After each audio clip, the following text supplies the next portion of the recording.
With the 2024 offseason kicking off about a week from now, the biggest debate heading into this offseason, what should the Chicago Bears do with the number one overall pick?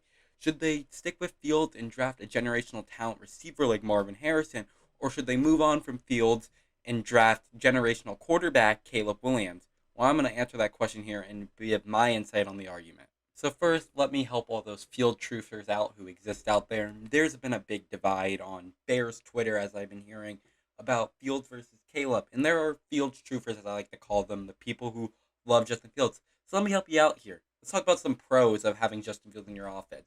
One, your running offense will automatically be better. It is proven running quarterbacks make offenses better at running the ball.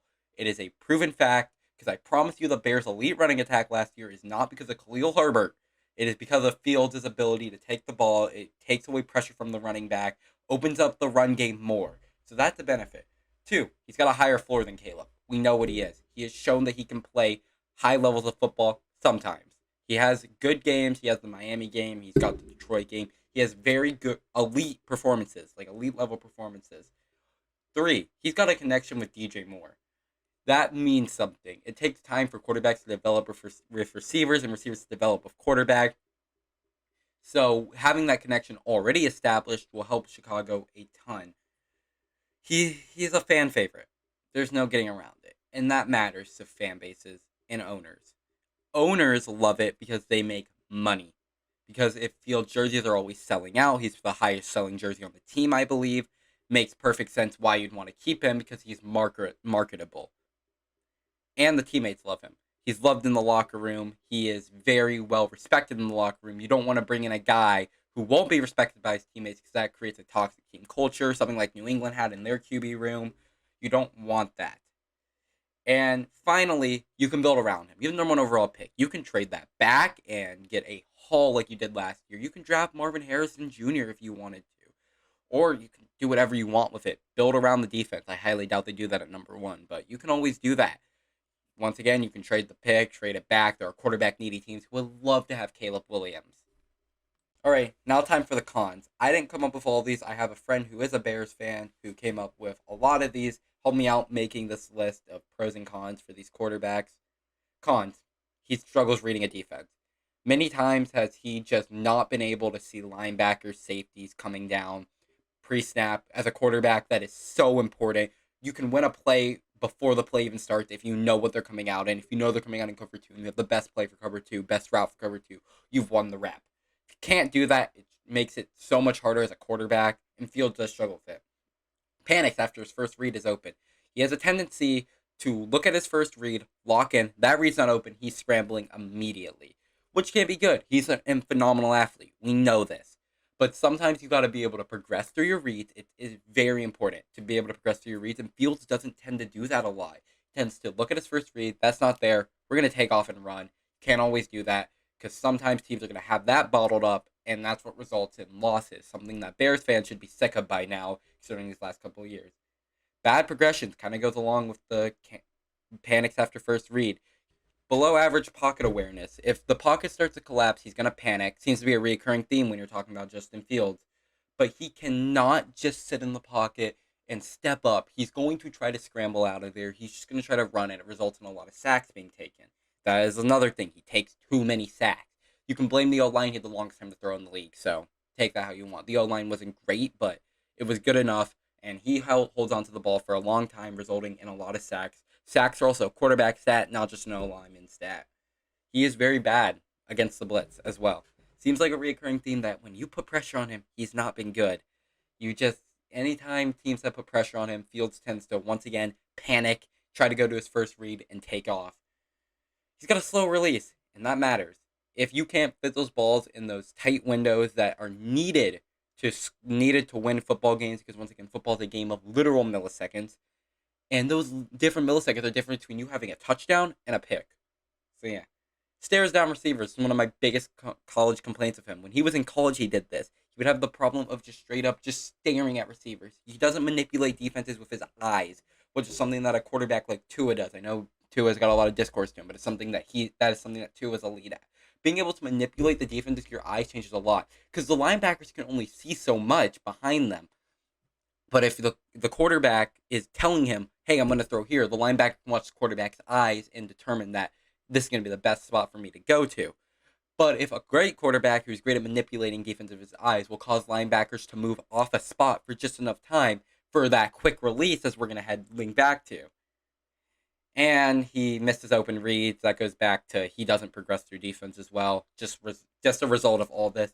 And if you don't draft a quarterback, you have to pay him. And Bears fans might not think you have to pay him a lot. Daniel Jones has a $40 million contract. So if this season doesn't work out, you're going to either have to accept it or pay him. And the problem with paying him is he hasn't done enough to warrant a big contract. But if you let him walk, I doubt you're going to walk yourself into the number one overall pick again. All right, moving on. Let's talk about Caleb Williams real quick. Pros. He has an insane ceiling. We're talking one of the top 3 quarterback in the league ceiling. That is his potential. If Mahomes retires, he can be number 1. He is that good of a quarterback. His arm talent is beyond, is unearthly. He's got mixes of Josh Allen, Mahomes, all of those great quarterbacks. I have seen flashes of them in some of these throws he's been making. He's already a better passer than Fields. Sorry, Bears fans. Fields is not a great passer, and Caleb Williams is a great passer. He has arm talent that most quarterbacks can't match. I have seen him make throws that Kirk Cousins, Tua, Goff, all these average tier starting level quarterbacks can't make. And he's doing it before he's even a rookie. Fast release. This is something that Field does not have. And talking about the progression of reads, fast releases, you want to have that. It's very valuable. Those extra milliseconds you get from rifling it in there. Perfect. He's a incredible creator. And you can argue Fields is also a creator, but Caleb Williams is a strategic creator. He takes a lot less sacks, and he makes a lot more big plays when he's creating. Fields is a lot more of a liability when he creates versus Williams, who is a lot less of a liability and more often than not will actually create big plays.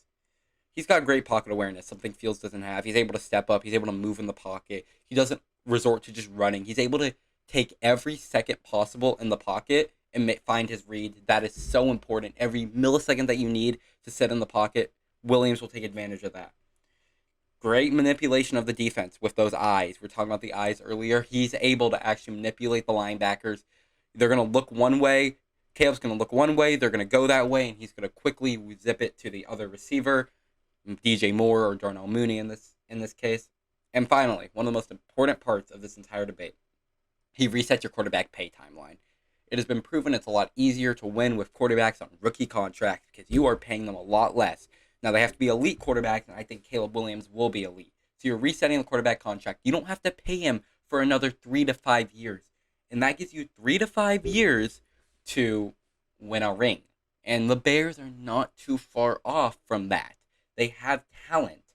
They just need to build around Caleb. And assuming Caleb develops to what I think he's going to be, they could realistically win a ring. All right, but there's obviously he's not perfect. Let's talk about the cons. And I'm talking football-related cons. I don't care that he wears dresses. I don't care that he paints his nails. I don't care he can't answer interview questions. Whatever.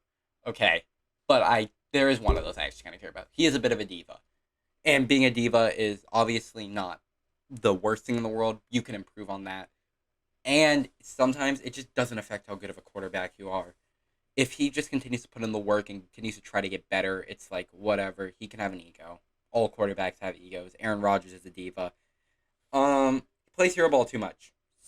Sometimes you just need to take your check down. And Caleb Williams will try to make the deep shot down the field unnecessary deep shot.